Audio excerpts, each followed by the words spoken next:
Welcome to MG trader. நம்ம வந்து over trading serious வந்து பார்ட் 3 வந்து பார்க்குறோம். பார்ட் 1 பார்க்காதவங்க பார்த்துருங்க, பார்ட் 2 பார்த்துருங்க, பார்ட் 3 ஒரு 5-6 பார்ட் முடித்த பிறகு, ஏன்னா இதுதான் மேஜர். இது இல்லாமல் அங்கே ட்ரேடிங்கில் ஒன்றும் பண்ண முடியாது. ஓகேவா? அதனால் நம்ம கரெக்டாக ஃபோக்கஸ் பண்ணி நான் எடுத்துகிட்டு போயிடுறேன். அதுக்கப்புறம் ஃபர்தராக நம்ம வந்து ஸ்ட்ராட்டஜி இதெல்லாம் அப்புறம் பார்த்துக்கோம். அதாவது கோல்டன் ஸ்ட்ராட்டஜி, நல்ல அக்யூரேசியான ஸ்ட்ராட்டஜி, ட்ரெண்டு தெரிஞ்சுக்கிறது, அப்புறம் வந்து என்ன இதில் நிறையா இருக்குது ட்ரேடிங். நான் வந்து டெக்னிக்கல் உள்ளே போகல, ஏன்னா இப்போ அவங்கவுங்க ஒரு டெக்னிக்கல் ஃபாலோ பண்ணுவாங்க. நம்ம டெக்னிக்கல் அவங்க கேட்பாங்களா அப்படின்றது வந்து கேள்விக்குறி. ஃபஸ்ட்டு அவங்களுக்கு வந்து முழு மனதோட நம்மளை ஏற்றுக்கிட்டு வர்றவங்களுக்கு சொல்லித்தரலாம். ஓகேவா? அதனால் வந்து அந்த சாப்டருக்குள்ளே நான் போகல. உங்கள் டெக்னிக்கலை நீங்கள் ஃபாலோ பண்ணுங்கள். என்னை பொறுத்த வரைக்கும் நம்ம ஓவர் ட்ரேடிங், சைக்காலஜி இதெல்லாம் கவர் பண்ணணும். இதெல்லாம் லோக்கல் லாங்குவேஜில் கவர் பண்ணணும். அடிப்பட்டவன் கவர் பண்ணணும். உண்மையாலுமே எக்ஸ்பீரியன்ஸ், ஏன்னா எல்லாம் பிஃபோர் கொரோனா ஆஃப்டர் கொரோனாக்கு வந்த குரூப்பு தான் எல்லாம் அங்கே இருக்கிறது. நான் கொரோனாவுக்கு முன்னாடியிலேருந்தே ட்ரேடரு. அப்போ வந்து கேட்டால் 2002 ஓப்பன் பண்ணோம்மா. இப்போ 2002 ட்ரேடிங் ஓப்பன் பண்ணிட்டு இங்கே என்னப்பா பண்ணிட்டு இருக்க? நீ வெளிநாடு போயிருப்ப. ட்ரேடிங் டிமேட் அக்கௌண்ட் ஓப்பன் பண்ணவங்களாம் எக்ஸ்பீரியன்ஸ் இருக்கும். இப்போ கேட்டால் அப்புறம் என்ன பண்ணுறது நம்ம? ஏன்னா ஒருத்தட்ட நான் கேட்டே விட்டேன். ஏன்னா அப்புறம் நாங்கள் உழைச்சது, நாங்களாம் 8 வருஷம் கிட்டத்தட்ட உழைச்சதெல்லாம் என்னங்க வேஸ்ட்டாங்க, ஃபுல் டைமாக இங்கேயே உட்காந்து பார்த்ததெல்லாம் அப்படின்னு. அதனால்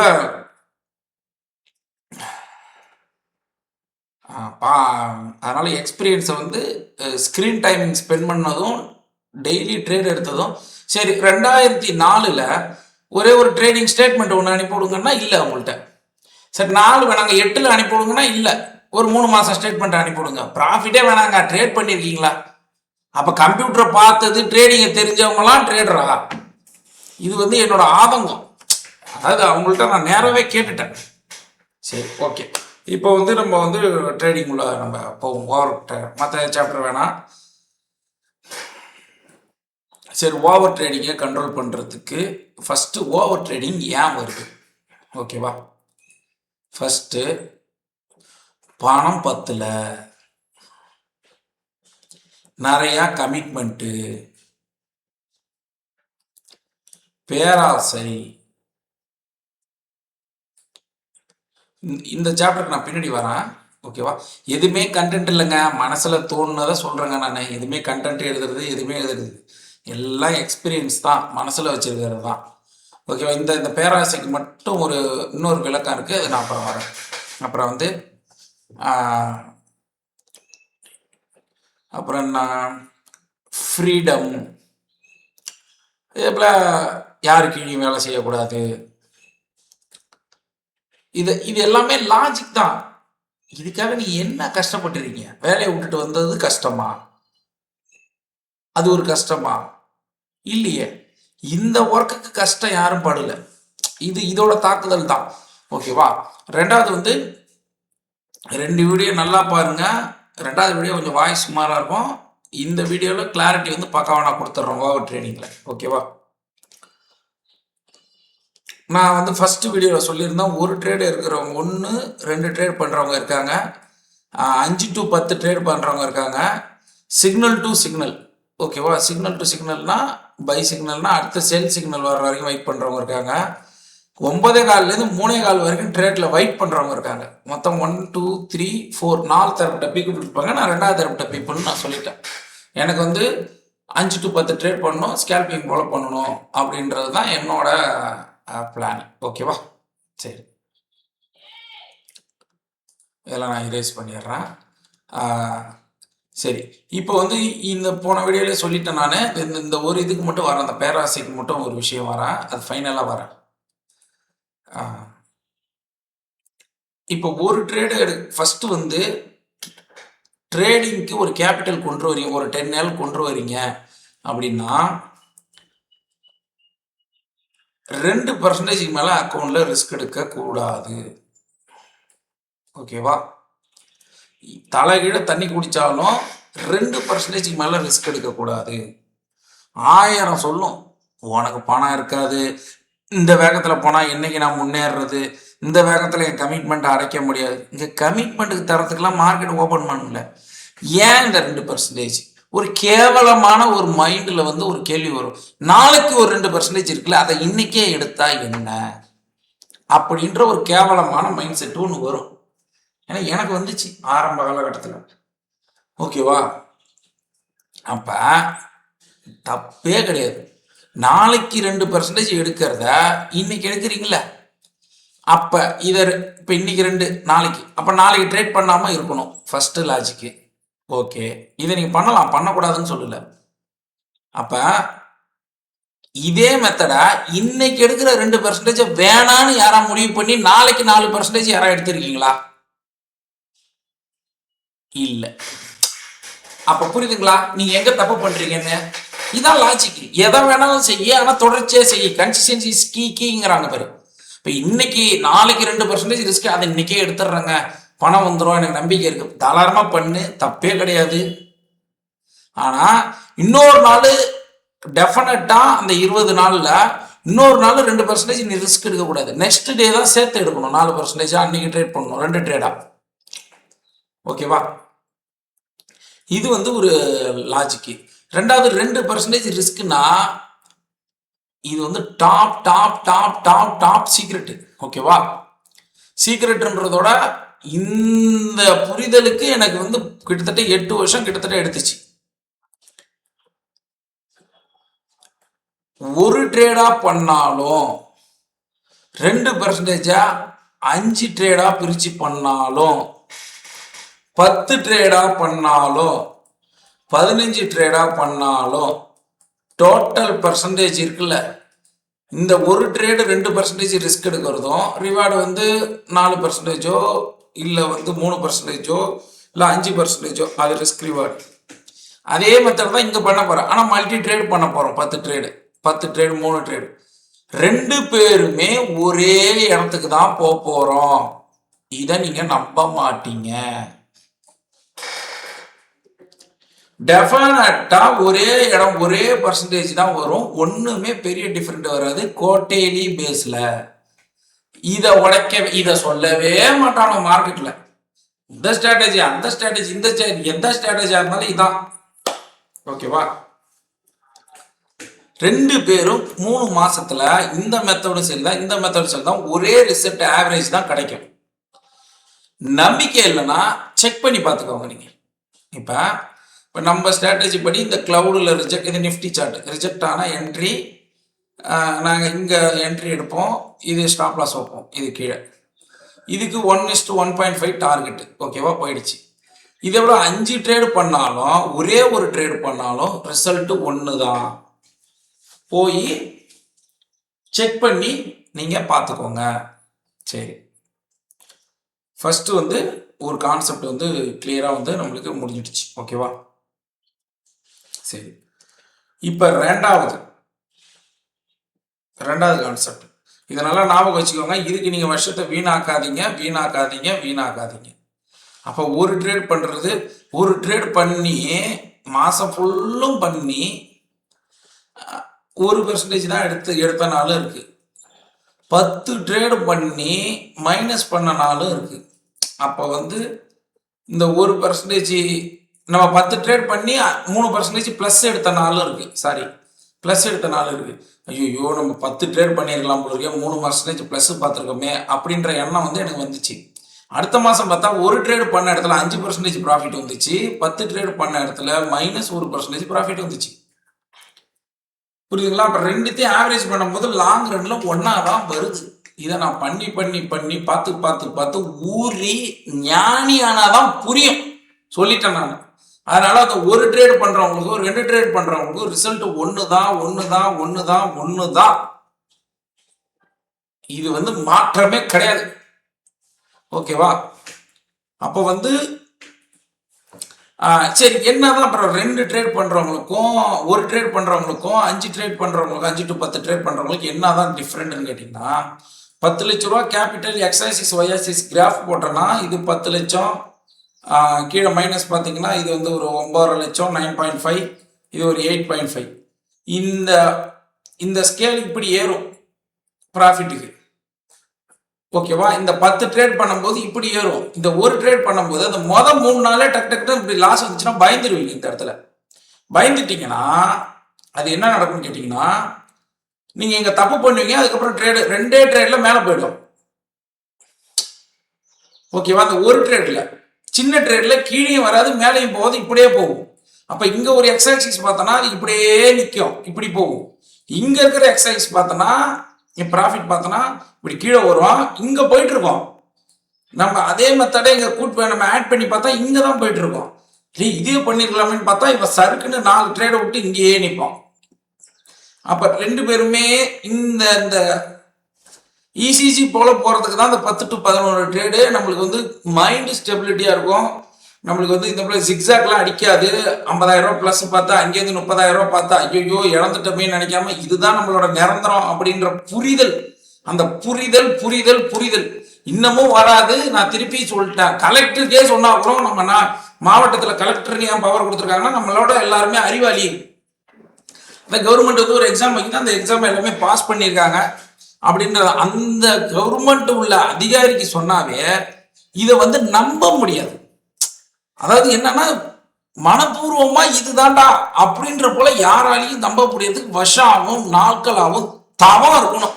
அந்த தவம் இருந்தா மட்டும்தான் இந்த புரிதல் கிடைக்கும். இந்த தவம் என்னைக்கு கிடைக்குதோ பார்ட் 2ல ஒரு விஷயம், ஒரு ஸ்டோரி சொல்லியிருப்பேன். உங்க சப்கான்ஷியஸ் மைண்ட்ல ஹேபிட்டா வரும். இப்ப நான் உதாரணத்துக்கு வந்து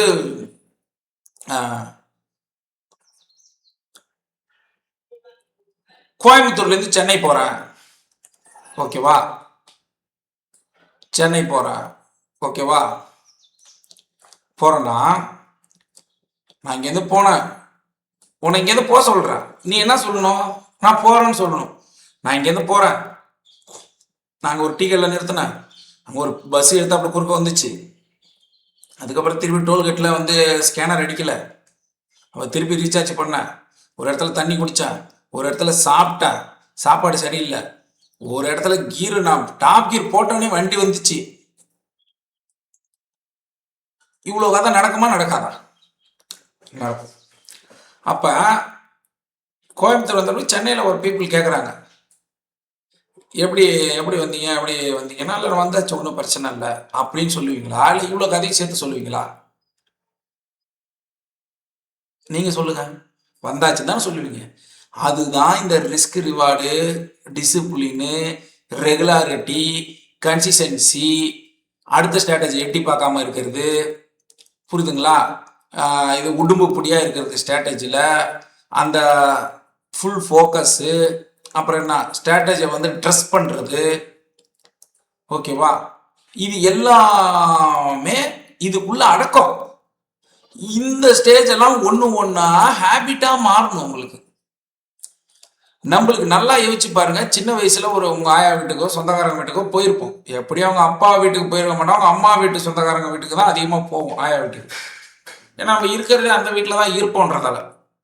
அப்போ போயிட்டு வந்துட்டு சொல்லுவோம், பாத்தியா நாங்கள் பஸ்ஸு போனோம், அங்கே பஸ்ஸு எம்மா வேகம் போச்சு, அங்கே ஒரு கடையில் ஒரு ஜூஸ் விற்கும் செமையாக இருக்கும்.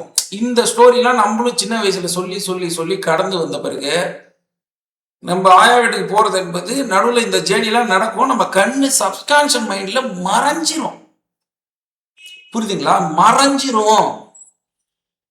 அப்ப நேரம் போன ஜேர்னி நான் வந்தாச்சு அப்படின்னு தான் சொல்லுவீங்க. இன்னைக்கு சென்னை போனதும் முதல்ல காலேஜ் முடிச்சுட்டு வேலைக்கு போகும்போது சென்னை போனதுக்கும் டிஃப்ரெண்ட் பாருங்க. வந்தாச்சுடா சென்னை வந்துச்சுடா எங்கடா இருக்கீங்க? அப்ப வேடிக்கை பார்ப்பீங்க, குளத்தை பார்ப்பீங்க, ஏர்போர்ட்டை பார்ப்பீங்க, பஸ்ஸை பார்ப்பீங்க, கூட்டத்தை பார்ப்பீங்க. செம்ம கூட்டம்னா கிளம்பாக்கத்துல இதுல பெருங்கலத்தூர்ல ஏறணும், கோயம்பேடு வந்தோம், பஸ்ஸு கிடைக்கல, எஸ்டிசி சென்னை பஸ் சூப்பரா இருக்கு. இந்த பேச்செல்லாம் ரீசெண்டா 10 வருஷம் ஆயிடுச்சுன்னா வராது. அப்ப எல்லாத்துக்குமே டைம் ஆகும், அதை வந்து புரிஞ்சுக்கணும். அதுக்கு தான் ஒரு மென்டாரோ யாரோ சொன்னா கேட்கணும். ஒரு விஷயம் அந்த விஷயத்துல ஒன்றும் இல்லை, ஒரு ஒர்த்தபிளான விஷயம். இப்போ எனக்கு வந்து ரொம்ப நாளாகவே ஒரு டவுட்டு, இல்லை நம்ம இதே போல் வந்து பைக்கில் ரவுண்ட்ஸ் போகிறோம், பசங்க கூட சுற்றுறோம், நம்ம அந்த தெருவில் நின்று பேசுகிறோம், இதெல்லாம் நம்ம ஸ்டேஜில் வந்து சின்ன வயசில் பண்ணியிருக்கோம். ஆனால் அப்பயே சொல்லுவோம் 5 வருஷத்துக்கு முன்னாடி, சரி இதுக்கு முன்னாடி இருந்தவங்களாம் எங்கடா, ஏன்னா அவங்களாம் இல்லை, அப்புறம் நம்ம மட்டும் பேசுகிறோம், அவங்க அறிவாளியா நம்ம முட்டாளா அப்படின்ற கேள்வி வந்து எனக்கு வந்துக்கிட்டே இருக்குடா. இப்போ நம்ம ஸ்டேஜில் நம்ம மட்டுமா அந்த உலகத்தில் பிறந்தோம்? இல்லை இல்லை, இப்போ இதுக்கு முன்னாடி இருந்தவங்கலாம் இருக்காங்கல்ல, நம்மளுக்கு முன்னாடி இருந்தவங்கலாம் இந்த தெருவில் நின்று பேசியிருப்பான், இதே வந்து வெட்டித்தனமான வேலையை பண்ணியிருப்பான், வேஸ்டான வேலையை, அவங்களாம் எங்க ஏன் போனாங்க? அவங்களுக்கு ஒன்று பிடிக்கலையா, இல்லை வந்து அறிவு வளர்ந்துருச்சா, இல்லை இது வேஸ்ட்டுன்ற புரிதல் வந்துருச்சா, அது நம்மளுக்கு ஏதோ ஒன்று அவங்களுக்கு தெரிஞ்சிருக்குடா, அதை நம்ம கற்றுக்கணும்டா அப்படின்ற இதை வந்து என் ஃப்ரெண்டு கிட்ட நான் சொல்லிக்கிட்டே இருப்பேன். அப்போ நான் இப்போ ஒன்று இருக்கேன்ல, இப்பயே இந்த ஸ்டேஜில் இருக்கிறவனுக்கு இது நம்மளுக்கு புரிதல் வரும். ஆனால் அதை நம்ம தேடுனா தான் கண்ணுக்கு தெரியும். நல்லா பாருங்க, உங்க மூக்கை பாருங்க, மூக்கு தெரியுதான்னு பாருங்க. இல்ல இப்ப நல்லா ஃபோக்கஸ் பண்ணுங்க, மூக்கு கண்ணை இறக்கி மூக்கு தெரியும். அப்போ உங்க கண்ணு முன்னாடியே தான் இருக்கு, ஆனா மூக்கு தெரியல. அதே போலதான் இருக்கும், ஏதோ ஃபோக்கஸ் பண்ணா ஓரளவு ஃபுல்லா தெரியல, ஓரளவாச்சும் ஒரு ஐடியா கிடைச்சி கொஞ்சம் ஒரு 2 வருஷம் முன்னாடி போற அவங்க கத்துக்கிறத முன்னாடி கத்துறதுக்கு உண்டான வாய்ப்பு கிடைக்கும். புரியுதுங்களா? இதே போலதான் ட்ரேடிங்கும்.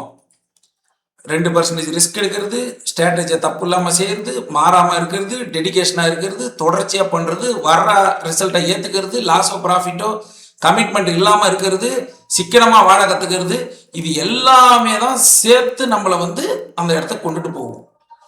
ஓகேவா? இதெல்லாம் நம்ம செய்யலைன்னா ஒன்று குயிக் பண்ணுவோம், இல்லை கஷ்டப்பட்டு வலியோடு அங்கே போய் இந்த பொறப்பே வழியில் போகிறப்போலாம் ஆகிடும். வலி நிறைஞ்ச ஒரு வாழ்க்கையாக போயிடும்.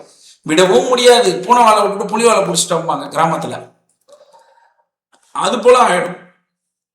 ஓகேவா? அப்பனா நீங்க ஃபர்ஸ்ட் வந்து கமிட்மெண்ட் இருந்தா கமிட்மெண்ட்டுக்கு நைட் ஷிஃப்ட் வேலைக்கு போங்க. இல்ல இல்ல எனக்கு வேணாம் அப்படின்னா ஒரு 30 லட்சம் ரூபா கேபிட்டலோட வாங்க. ஏன்னா 1% ரிஸ்க் எடுத்தனா 5% வந்தாவே 40-50,000 கிடைக்கும். இதுல 30,000 ரூபா 1% ப்ராஃபிட். ஒரு 3% கிடைச்சா என்ன ஆச்சு? 60-70, அதாவது 60-90. ஓகேவா? 90,000 ரூபா மாசம் வந்து 3% எடுத்தாவே 90,000 ரூபா மாசம் நம்மளுக்கு வந்து கிடைக்கும். அப்ப எழுதி வச்சு கிடைக்காம கூட போகலாம் ஷார்டிங் பீரியட்ல. ஓகேவா? அப்ப வந்து நம்ம இதை வந்து கரெக்டா வந்து ஃபோக்கஸ் பண்ணிக்கணும். ஓகேவா? கேபிட்டல் நிறைய எடுத்துட்டு வரணும். 1% மேல லாஸே பண்ண முடியாது. இன்னொன்று, அக்கௌண்ட்டை லாஸ் பண்ணவே முடியாது. நான் சொல்ற மெத்தட்ல பண்ணீங்கன்னா லாஸ் பண்ணனா 40 லட்சம் தரேன் உங்க அக்கௌண்ட்ல. ஒரு நாளைக்கு 1000 ரூபா, 1 லட்சம் ரூபா அக்கௌண்ட்ல. நான் அக்கௌண்ட் ஸ்டேட்மெண்ட் ஓபன் பண்ணி பார்த்தா 1000 ரூபா பிளஸ் இருக்கணும், இல்லைன்னா 1000 ரூபா மைனஸ் இருக்கணும், ப்ராஃபிட்னா 2000 ரூபா பிளஸ் இருக்கணும். இதை ஃபர்ஸ்ட் 2த்தையும் செஞ்சு காட்டி எடுத்துருவாங்க, பண்ண முடியாது. ஓகேவா? இது எல்லாமே பார்த்துருப்பீங்க. 17 நிமிஷம் ஆயிடுச்சு, ரொம்ப கண்டென்ட் இழுக்க வேணாம். அதனால வந்து பார்ட் 4ல வந்து அந்த ட்ரேடிங்கோட நுணுக்கம், அந்த ஏன் நம்ம வந்து இந்த 1% ரிஸ்க் எடுக்கிறோம், இதெல்லாம் வந்து பார்ட் 4ல வந்து கவர் பண்ணுறேன். ஏன்னா நல்ல சப்போர்ட் கொடுத்துருக்கீங்க. ரொம்ப நாள் கழிச்சு வந்திருக்கேன். 92, அது வாய்ஸ் சரியில்லை அது சரியில்லைன்னு கமெண்ட் போட்டிருந்தாங்க. 92 பேர் பார்த்துருக்கீங்க. நான் ஒரு 10 பேர் பார்ப்பாங்கன்னு நினச்சிக்கிட்டேன். நல்ல ரிவ்யூ வந்திருக்கு. நீங்கள் சப்போர்ட் பண்ணிங்கன்னா டெஃபினட்டாக வந்து நான் வந்து எல்லா வீடியோவும் போடுவேன். ஓகேவா? ட்ரேடிங் சம்மந்தப்பட்ட எல்லா வீடியோவும் கவர் பண்ணலாம் தான் இருக்கேன். உங்கள் சப்போர்ட் எப்படி இருக்குன்னு பார்ப்போம். ஓகேவா? தேங்க்யூ. எம்ஜி ட்ரேடரை சப்ஸ்கிரைப் பண்ணிக்கோங்க. ஏன்னா நான் ஆல்ரெடி யூடியூப் சேனல்லாம் வச்சுருந்தேன். கொஞ்சம் பிஸி ஷெட்யூல் ட்ரேடிங்கில் வந்து நான் ஒரு புது எக்ஸ்பெரிமெண்ட் என்னோட கெரியரை வந்து இன்னொரு ஸ்டெப்புக்கு கொண்டுட்டு போகிறதுக்காக ஒரு ஹார்ட் ஒர்க் பண்ணிகிட்டு இருந்தேன். சரி, அது நம்ம முடிச்சுட்டு பண்ணலான்னு பார்த்தா அது வேணாம், ஒரு பார்ட் டைமில் அப்படியே போடும் அப்படின்ற ஒரு மைண்ட் செட்டில் தான் இப்போ போட்டுட்டு இருக்கேன். ஓகேவா? கூடிய விரைவில் இந்த டிசம்பருக்குள்ளே முடிச்சிருவோம் அந்த ப்ராஜெக்டை. அதாவது அந்த ரேஞ்ச், என்னோட ரேஞ்சை வந்து உயர்த்துறதுக்கு உண்டான வேலையை பண்ணிக்கிட்டு இருக்கேன். ஓகேவா? Okay, thank you. எல்லாமே போட்டுரும். நான் இந்த தடவை வந்து போன தடவைலாம் ஸ்ட்ராட்டஜின்னு வீடியோ போட்டிருந்தேன் யூடியூப்பில். அதில் வந்து எனக்கு உடன்பாடே இல்லை. ஏன்னா ஸ்ட்ராட்டஜி ஒருத்தவங்களை வந்து சொல்லி கொடுத்து நம்ம ஸ்ட்ராட்டஜியில் இழுக்கிறது என்பதெல்லாம் இப்போ இங்கே ரிஜெக்ட் ஆனால் நான் இங்கே எடுப்பேன், இது கீழே தான் ஸ்டாப் லாஸ் வைப்பேன், ரிஸ்க் ரிவார்டு எங்கேயோ போகும். இதெல்லாம் சொல்லி புரிய வச்சு அதெல்லாம் டைம் ஸ்பெண்ட் பண்ணோம், ஹார்ட் ஒர்க் பண்ணுறதுக்கு ஆள் இல்லை. அதனால் வந்து பேசிக்காக நம்மளால் முடிஞ்சது ரிஸ்க் ரிவார்டு, பணம் மேக் பண்ணுறது, பைனான்ஸில் போடுறது, காப்பி ட்ரேடிங் பண்ணுறது, டிசிப்ளினை கொண்டு வர்றது, அகாடமி ஓப்பன் பண்ணி டிசிப்ளின் கொண்டு வர்றதெல்லாம் பிளான் பண்ணேன் நான் ஃபஸ்ட் ஸ்டார்டிங்கில். இதே போல் நிகழ்ச்சியை மட்டும் நம்ம பண்ணலாம். விருப்பப்படுறவங்க கேட்குறவங்களுக்கு சொல்லலாம். எந்த ஒரு ஸ்ட்ராட்டஜியும் இதுவும் நம்ம சொல்ல வேணாம் அப்படின்ற மைண்ட் செட்டுக்கு வந்துட்டேன். விடாமுயற்சி விஸ்வரூப வெற்றி. சக்ஸஸ் பண்ணுறவங்க, இந்த வீடியோவை இது வரைக்கும் பார்த்தவங்க சக்ஸஸ்ன்னு டைப் பண்ணுங்கள், உங்களுக்கு ட்ரேடிங்கில் வெற்றி வந்து அடையும். தேங்க்யூ.